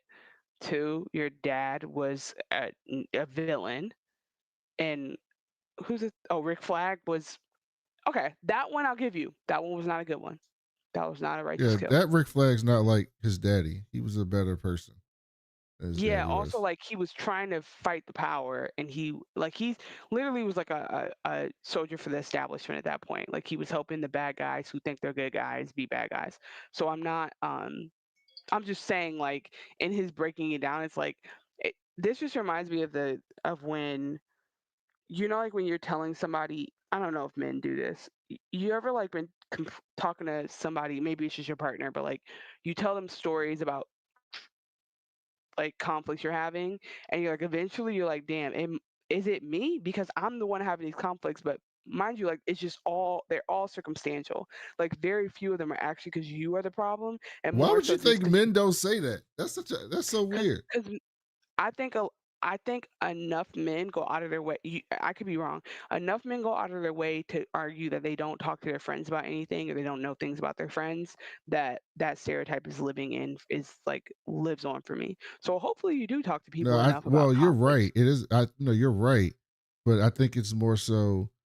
I think it's more patriarchy than anything. I think men don't tell women that they do these things because they think that it doesn't make them feel manly. But like, I think it's that more than anything. Yeah, Yeah. I agree. I think men do a lot of things that are like that they think are to try to keep masculinity that Yes. actually make But I think relationship harder a for lot sure. of men do the action, but they won't tell people that they do the Okay, that's action. good to know they're lying. Men are lying. Yeah, no, but my point in saying that is just like if you've ever talked to a friend or like say you just had a tough week and you've called a friend about everything, at some Yeah, point that friend is biting back the thought of being like, are you sure you're not the one starting all this shit? And it's like, no, I promise you, yes, I got into a fight with my manager, yes, I got into a fight with my boyfriend, yes, I fought with my child, but only one of those situations where I was in the wrong, even though I'm making it seem like I'm the argumentative one. That's what Chris is doing. Like, yes, you killed absolutely. all these people, but because we were there, we can defend him and say, no, there was context behind this. But like, if you walked into this show at this moment, you'd be like, oh, lock him up. Fuck it. Her outfits, by the way, are insane this entire Yeah. season. I'm As in, like, like, great. huh? No, As in, like great. insane. I mean, she's styling. It's a style. It's definitely a She's style. she's a trendy lesbian. No, she seems more like a stoner. I mean that's a trend. Yeah, it's like I stoner will say style. this though, her that was the I don't I hate it because it's a stereotype, but it's also true. Black women are so wise because that's exactly right. Like it's not that you've done all these things because you're bad; it's that you've done all these things in the sake of someone else telling you what to do because you don't trust your own heart and your own decisions. And this is when I actually like teared up. Like I had like a little That's such a stoner phrase. You touch like. people, man. Honestly, you're correct. That's actually you nailed that because and then they say that and they cut to vigilante and it's like yeah like, they talked about it on the boardwalk on their date with him and Harcourt, but like for whatever reason he's in love with Chris and it's not just because vigilante's crazy or off his rise. It's like Chris actually is a cool, Great beautiful. scene. We love to see it. Yeah, that got to me because I think this is a side note, but it's something to be said about how he came up. Like you know how people say that the main things that fuels racism sometimes is capitalism or like Yes. social hierarchy. Yeah, because it's like there's so much relatable stuff and like growing up not protected by money and then therefore exposed to like hateful stuff and messed up stuff that people of all backgrounds and ethnicities can relate to. So it's like Chris is a very relatable character to anyone who had like any type of challenges in their childhood because he has like the most like a level of struggle that can is hard to compete with. So it is actually really nice, and I think that's what makes him such a grounded character is that he didn't come from. I'm not saying Bruce Wayne didn't go through stuff, right? But like Bruce Wayne would have just been some rich asshole had he not, had he not gone through that trauma. So I actually really do like what they've turned Peacemaker into, and I'm sure if he had been a CW character, Actually, I we think wouldn't. Bruce probably would have been much better and much more mentally healthy if he didn't go through that No, trauma. on his own, yes, but I mean, like how how he would have grown up as a rich guy in this city where no one cares about each other, like, and he has no cause and no like no banner to raise and no bigger like calling. Mm-hmm. Who knows? But Mm-hmm. Chris Smith, I'm just saying I like Oh this yeah, I agree. character. I Yeah, like John I Cena, agree. and I was also going to say I think if the CW had made Peacemaker, he would look totally different. I just love the way that this direction they've taken this character in. I actually think Peacemaker would have been very similar, just like not as vulgar because it was on the CW. They had characters Mm, like the CW. There was a show called Legends of Tomorrow, which was an interesting show where they basically like they took heroes from the Flash and Arrow and like the other show, like the secondary heroes that were on those shows, and then they gave them their own show as a team. hmm So they had like hmm White Canary and like hmm heroes that you don't know about. They brought them in there, and that show was like the best show that they did on the CW, and it was very similar in tone to this show, to Peacemaker, just for the Right. CW. Whereas whereas like what my next comment that I wrote in my notes was, I can't believe Vigilante is there in his whole suit for this intervention. Everybody else You is in just normal love that. clothes. Right? Yeah. That's so ridiculous. That's something that they wouldn't have done on the CW. That's what I meant. That was using that as a context. Like, I love that James Gunn is leaning into how ridiculous comic books are, because that's exactly what would happen. Like a superhero would Yeah, no, show I up to see something that. like that in their fucking suit. We only saw Judo Master twice, and I was confused because when Judo Master was in the hazmat suit, His he suit was was still on in his under it. suit. Yes, Yes. with his full mask. I'm just like, I just don't understand. But you know what? Some things don't have to be explained. Yeah, Some it's things just can ridiculous. exist. I Yep, love it it. could just be. And Agreed. so then they leave, and Chris has Harcourt the night at the cruise didn't mean anything, and she tries to play it off again. He's like, just answer the damn question. Did it mean anything? She's like, of course it did. It meant everything. And so that made Chris And feel this so is happy. He why goes back in the house. He goes back in the hotel, starts celebrating. surf dancing. But this is why I need people to just say what they mean to say when you mean to say it. Because I actually think it's so messed up to not tell him the truth, not knowing, but kind of knowing it was like a big deal for him. Because that's literally what, not to say it's her fault, but that's what led him into that other dimension. Had she just been like more open and honest with her feelings a little bit sooner, we might have skipped a lot of this nonsense. But all that being said, I'm glad that she finally let it out and he got what he needed. And maybe like, to be fair though, like the lore, knowing there's another universe, that lore would always be there. So I'm glad that he did get that like out of his system, if you will. But yeah, that I was like, girl, please be honest, because I can't think of the last time I had a slow mo moment in real life. Can you? No. They're hard to come by. Yeah, of course it meant something. If that doesn't mean anything, then what's the point of going on? What's the point of waking up in the morning? You know what I'm saying? So then we go 1 week later, we get a montage of them partying, getting money from Adrian's crib. The band that does the intro for this year's season was playing on the rock cruise. We see them get some office Foxy space. Shazam. Foxy Shazam. They did a good job. And my boy Fleury's there, and Judo Master's there too, and Bordeaux. So they're all working with them at Checkmate, which is the name of their consulting firm. Did that get you excited? No, not really. Wait, I'll look this up. This was exciting for me Why? because Checkmate is like a thing. Yeah, I know, but it didn't get me Cause I was excited. like, what the? I'm like, where the hell does this name come from? But now we know that Peacemaker is potentially grounded in a big part of the universe because there's a lot of crossover. Like when I looked it up, Sasha Bordeaux or Cy Bordeaux is a recurring character. Peacemaker is just an agent of it. And so like now they've grounded it in Adebayo and Peacemaker's universe, which is dope. Vigilante's like randomly a part of it, but like it was run by it was a completely other like government kind of thing, I guess. So here it is actually cool that like it's we know this through the Peacemaker world, and they built this up, and like we know no matter what, our core characters will be involved in whatever missions run through here. I think it just gives them an excuse in season 3 to have so potentially, right, to have so many different Well, that's characters the and thing. stories start here James Gunn said that there's probably not going to be a season 3 of because they're Peacemaker. going to go into the movies. No, that it's going to be a ensemble show. So it'll probably be called Checkmate, or it's going to be like the group. Right. Okay. Yeah, Thank you. So the story will continue. Yeah, the but story will that continue. Yep. no, that's exactly what I'm saying though. Like so.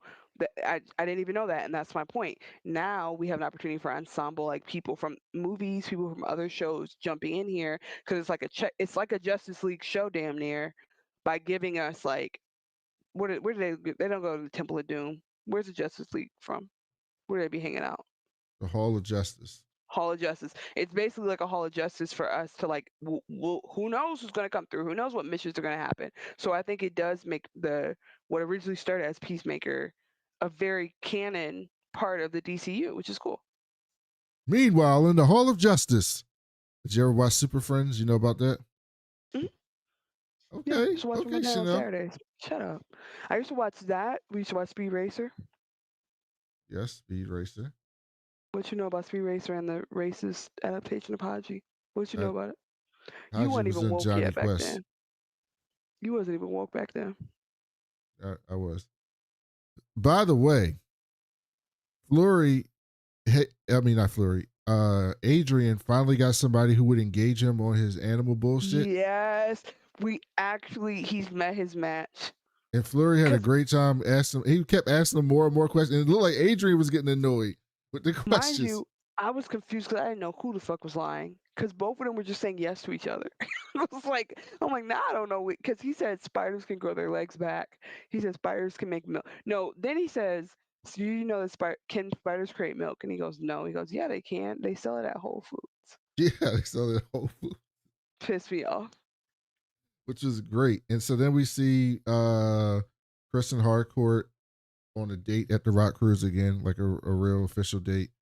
Um, and we see them leave checkmate. Chris goes back to his room, and that's when he gets grabbed by the SWAT team, taken to Argus. And I was like, Why is he still living in that damn? Hold on.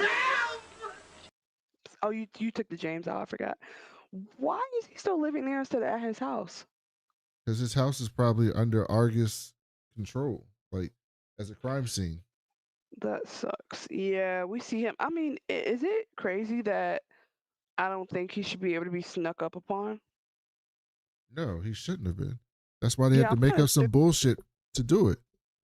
Yeah, because I was confused. I'm like, how the hell is he not like alert and ready? Mind you, he lives by the strip because we saw working women earlier. So like he his head should be on a swivel no matter what because there's activities going on around him. So him just walking down lackadaisical like he's in a cul-de-sac was kind of getting to me a little bit. But yeah, like you said, it's some dumb shit. And this to me, so I don't know if you haven't seen any of the online conversation, have you? No. People are not feeling it. They're saying that it felt like a one long music video, which is kind of funny, even if you whether you agree or not, because we did have actually like two big performances of a rock band on the Rock Cruise. This is the only part of the episode that I was like, I could have left. I don't know if unless this is like critical for what we're building. I didn't like this ending. Um, but again, it Well, made me right about Flag, so whatever. Flag throws him into Sanctuary and says, "Look, man, we appreciate you volunteering to be the first test subject before we He's start like, putting the fuck? metahumans here." The He's like, fuck? "I didn't do that shit." He's like, "Yeah, I got you." It's this Chris Smith. I say it right here, Chris Smith. I don't know. It looked like it to me. And They at least forged some paperwork at the very least. I'll give them that. he says, "Also, this is for what you did to Ricky. Fuck you." Closes the door on him. Just forget. Yep, And and locks them in there with the dinosaurs. well, we don't know what is dinosaurs, but we know it's creatures. We hear creatures out in the But you, distance. but you know why I know it's dinosaurs? How do you know it's dinosaurs? Google. Google. Google said Peacemaker used to be running with dinosaurs. He had a pet dinosaur. True or false? Peacemaker had a pet dinosaur? I What? looked that up. I don't remember Peacemaker having a pet dinosaur. Wow, do I believe everything I see online? I just believe everything I see online, huh? Okay. Okay. I could have swore somebody said he'd be hanging out with dinosaurs. Wow, that was a rare swing and a miss for me because I really did think that he was going in there to come back with some dinosaurs. That's the only thing that would make sense to me because otherwise they ruined this like twist they tried to do where Rick Flag like had um he had like he had put to the side his hatred for the man who killed his son just to have this scheme where he could really get Argus to get the technology they need, and like ultimately it was all about like getting rid of metahumans and like Peacemaker, yeah, he did his he did something to him, but like really he just wants to get dangerous people off this planet. And I could see him making an argument like that. I could even see him making an argument for this being for his son, but they wasted all this time making him a person who's saying that's not what he's doing. So it's just a little bit like for me, for him to get his lick back at the end when we already have like gotten resolution and also he's already gotten what he wanted. I felt like that was I need this to tie very well into something else, or else it just feels like something they made happen just to get you to have a cliffhanger ending. And I don't enjoy those. I don't enjoy those unless they really pay off. Okay. That's Like fair. I'd rather have a sad ending or have your favorite character die, which has happened before. What by the way, I've seen Joe Kinnaman. There's a show. Oh wait, never mind. I can't finish that sentence. That's a spoiler. Well, what's our spoiler rate? Our spoiler timeline again? How long does something have to be out before you can spoil it? 6 months. Really? Okay, I could definitely talk about this. So in 2011, there was this show on Netflix called The Killing, and it was my first Joe Kinnaman show that I loved, and he died at the end, and I wept. I'm telling you, tears came out of my eyes for his character. I loved him so much. So anyway, it's not the first or second time even. It is just like it's. I've seen Joe Kinnaman die on the show more than once. I guess is what I'm trying to say. Um, yeah, so I don't really love ending it like this. I didn't appreciate that, but I didn't have a problem with the movie. I mean, I didn't have a problem with the music. I didn't have a problem with the boat. I didn't have a problem with them. You know, other people were saying maybe they should have sprinkled out the hardcore throughout the season. And I'm like, yes, but like, would it have been? There's very little critique to give the other 7 episodes. So it's like, are you sure you would have wanted this sprinkled into the other 7 episodes? Are you sure? Because there's a lot of other stuff going on, and we got a little bit of hardcore and Chris, but like, do we really want the like? I think the way they did it was the way they could do it. What do I you think agree. about the ending overall? I enjoyed the episode. I thought it would be What, more impactful in yeah, terms of like something big happening. But I like how they wrap stuff up and how they're switching gears, and I'm looking forward to what they do next. Speaking of do what you they think do we'll see? next, oh, go ahead. You see Flag and Luther in there? Like, do you see them in the? Do you see them coming back? Do you see Oh them yeah, in the they'd next game? 100% be back. Yeah, Okay. yeah, and the sanctuary is going to be something going forward too, or something as well. Oh, it has to Umbrella be. back, But I'm like, because there's no reality where Peacemaker doesn't make it back to our universe, right? So something right? has to happen. Speaking of what we're going to do next, the Chair Company starts Sunday, so we will be reviewing the Chair Company, and we have the rest of Gen V, and then Wow, I we're would gonna like have to such a do Pluribus, which starts in November, and then we got Chanel's crush. What's his name? Um, uh, which with the Disney Plus show. Uh, what is his name? still Oh, doesn't know. Yahya Mateen, Abdul Mateen. And Oh no, he's never been my crush for real. yeah, oh, I thought you liked him. I like him, but I don't thirst after him like I do other people. I have thirsted after some people in this podcast. He Like will be Brandon, if you said playing. Brandon P. Bell, I would have said hello. He will be playing Wonder Man, which is such an interesting casting.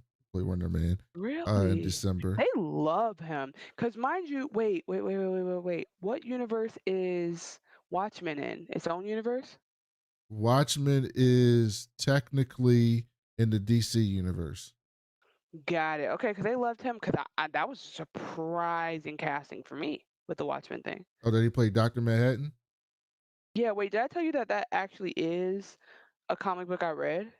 You read the Watchmen graphic novel? Mm-hmm. Yeah, it's one of the all time greats. Rorschach. It was And the alright. Watchmen movie was not. It was the most soulless movie I've ever seen from a great. Yeah, I didn't see the movie, but I saw the Yeah, it was show, a and then the Zack show got Snyder me to watch the movie. comic Don't book. watch it. Yeah, you don't fuck with Zack Snyder, do you? It's a scene by scene replica of the comic book, except it has none of the soul and none of the emotion that the comic book has. Hmm. It's I believe it's you. it's it's it's that. So And I yeah, actually believe you on this one. Chair Company starts Sunday night, 8 episodes of the Chair Company. So I haven't looked at a single thing about this show. I don't know what it's I wish you about. would. I don't know who's I starring wish in you it. would. I don't know any of that. I'm gonna tune in Sunday and be completely shocked I about what really I wish see. you wouldn't. I really wish you would get context because this is not something I would never just launch anyone into Tim Robinson without context. I never would, and you won't let me give you context. And I'm stressed about it a little bit. Why? What do you mean context? What do I need context for? You have to understand that the type of guy he is. He's a bad guy. No, I'm just kidding. That's a line from one of the shows. No, you just have to like, cause you haven't seen. I think you should. I'm really worried that you're not gonna.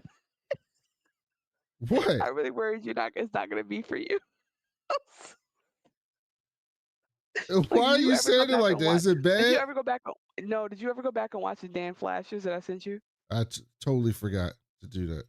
Okay, that's what I. Is there? Is it? Damn. Okay, is there any way for you to put it on the screen? Dan Flashes. The Dan Flashes sketch that I sent you. It's Dan Flashes. I think you should leave sketch. No, I gotta If I find can, it. okay, I'll find it while you get the thing set up because if we could live react to that, that would actually make my week. Dan Flash. I'm sorry, because remember when I sent it to you, it was like a weird TikTok, and I thought it was actually the Yes, thing. I was very I confused. really wish we Okay, had. I'll Okay, get yeah, that for Gen V. So yeah, so we have Share Company starting this week. We're finishing Gen V. I would like to do Pluribus because I expect that to be a Pluribus because I expect it to be a big show.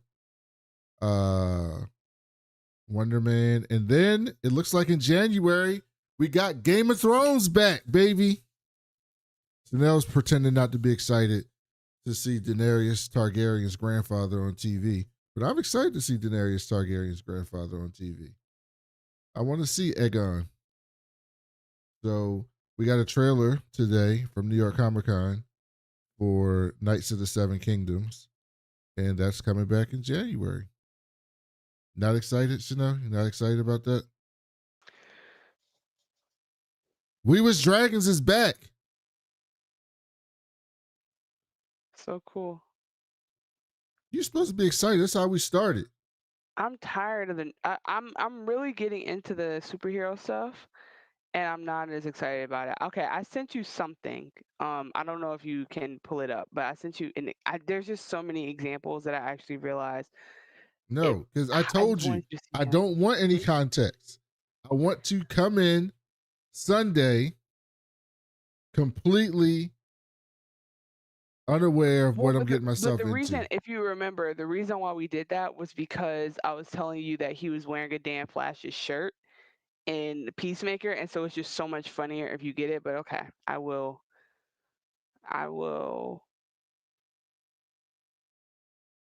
Also, I if will you let it be send what it it's to me gonna in be. text message, I won't be able to get it. If you send it to me through No, email, I put it in the link in the chat and this oh, thing, but you I probably can't might go be over. able to get it. So fucking stupid. Oh my god.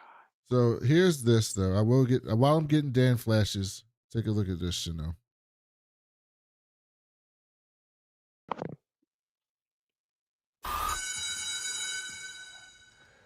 You can slate whenever you're ready. Simon Williams, reading for Wonder Man. I was born to play this character. And we both have a lot riding on this. You better not mess this up. I know. That's all I we bet got. you thought he didn't have the range. I bet you thought Yaya didn't have the range. Why would I think He that? I've can't seen him play. do different things. Yeah, so you have to see it to believe it. I'm the type who I Yes, believe in yes. the I vision. have to see it to I believe it. believe in potential. I believe in actors and the craft. So Wonder Man is a dude who's an actor who's playing the character of Wonder Man, who then gets the powers and becomes Wonder Man. Very meta, super meta. So yeah, superhero shows. So yeah, that's what we got coming up. I'm actually really excited for the Chair Company because I want to do something that I know nothing about that It's gonna Chanel's be so excited about. different. We've never done anything like it. And We've never done anything like it. But you know what? For every dragon lore I've learned, we could do this. I know that it's got 100% on Rotten Tomatoes, so people think it's excellent. The Chair Company? Yeah. Oh, they're glazing because it can't be that crazy. I mean, it's like if you like it, you'll love it. If it's not for you, you will just you will just be confused. So we'll see. So, all right, before we get out of here, because it's late for Chanel, let's do season superlatives. Okay. So we'll start. Are you still gonna be able to pull that video up or no? Oh, I forgot about that. No, Oh, I told you I no, don't want to see it. No, it's not about. It's just a clip. It's just a type of the humor. It's not gonna I give you know. anything I like don't Chair want to be Company. spoiled. Please. Mm-mm. Please, it's 10 seconds. I sent you a quick, whatever I sent you was like a quick one. No, because I don't want to see it and be upset, and then it's going to cloud my view of the Chair Company. No. But it's different. Okay, just so you know, we'll come back and watch it later because it's We'll not watch the it. same. Yeah, we'll watch It's just it. to help you. It's like it's like showing you a clip of something to help you understand like M. Night Shyamalan's style, but it's not gonna give you any context to why we watch a film. But you're being I don't even want to stubborn. see the You don't style. watch stuff that I recommend. No, you told me this is unique and nothing we've done before, and I want to be completely shocked. You will still be shocked. I promise you'll still be shocked. But okay, I'm gonna make you watch it when we watch Share Company because you will still be Yes. shocked. Okay. Okay. Let's do the season superlative. Stop letting the messy hoes mess with your business. So who is the messiest person of Peacemaker season 2? Probably Chris and Hardcourt. And It's- no, actually, I take it back. I put Flag Senior over everybody. You. Flag was kind of vindictive. He wasn't that messy to me. Chris was messy. I find that too messy. Chris was going to another universe, having sex with alternate versions of Hardcourt. Well, he never had sex with his version of Hardcourt, so actually, he was messy. Okay. You got knocked the fuck out, man. Who caught the worst fade of the season? fucking Cupid.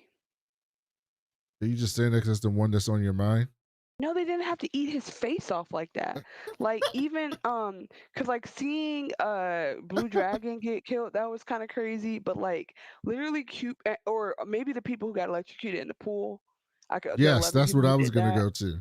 But no, but Cupid, they literally broke the glass on his his hazmat safety shield and ate his face in, and people pulled them off of him, and he still was like gone. That was a randomly gruesome death, even more so than like Peacemaker 2 going into that thing, getting something through his chest. So that would be my vote. I've been dealing drugs ever since I was 12 years old. See, I didn't have the chances that you have, Miss Hawkins. Who had the best speech this season? Adebayo, that one at the end. Yes, Adebayo talking Both to at the end. Chris was the best speech this season. Adebayo convincing Vigilante. She went and did her thing to every character this season. Well, also Augie's speech at the end of last episode was really good too. That was good. Also, because like now he's actually gone. Unless we're doing multiverse again, we won't be seeing him no more. So he got his ending off. All right, that's it. Thanks for joining us. That is Peacemaker crazy though, season 2. like, Okay. does Keith come out at some point if they're not gonna do season 3? Like, is he just gonna be a villain in the Cadra? Like, I'm just curious to see where that goes. We know the Judo Masters on their side, LaFleur's on their side. I'm curious to see what 3 non-meta people do in Checkmate, although I think they're all very capable and trained well. And yeah, I will miss Vigilante and Vigilante's mom so much if we don't get to go back to her. I think that's a gift that kept on giving every time. Thank you guys for staying with us for Peacemaker season 2. We'll be doing Gen V episode 6, I think it is, or 7, 6. Yeah, 6. Coming up this weekend, and then like I said, we're starting the Chair Company season 1. So, let us know if you're into those things, what you think about them, and Chanel, take over the outro.